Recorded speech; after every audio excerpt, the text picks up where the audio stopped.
வெளிநாட்டில் புற்றுநோய் அறுவை சிகிச்சை மேற்கொண்டுள்ள பிரபல கன்னட நடிகர் சிவராஜ்குமார் முதன்முறையாக தனது உடல்நலம் குறித்து வீடியோ வெளியிட்டுள்ளார். அதில் ರಸಿಗர்களுக்கு புத்தாண்டு வாழ்த்தும் கூறியுள்ளார்.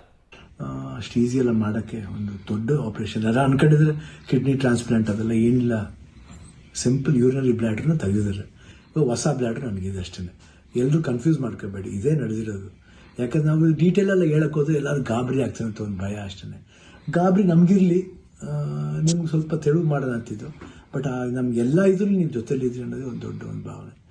ಸೊ ಇವತ್ತು ಎಲ್ಲ ಆಗಿ ನಿಮ್ಮ ಒಂದು ವಿಶಸ್, ನಿಮ್ಮ ಒಂದು ಬ್ಲೆಸ್ಸಿಂಗ್ ನಾನು ಯಾವತ್ತೂ ಜೀವನದಲ್ಲಿ ಮರೆಯಲ್ಲ. ಎಲ್ರಿಗೂ ಹೊಸ ವರ್ಷದ ಶುಭಾಶಯಗಳು.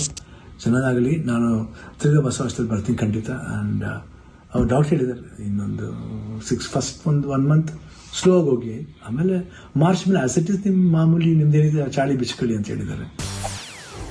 செய்திகளை உடனுக்குடன் தெரிந்து கொள்ள உடனே சப்ஸ்கிரைப் பண்ணுங்க.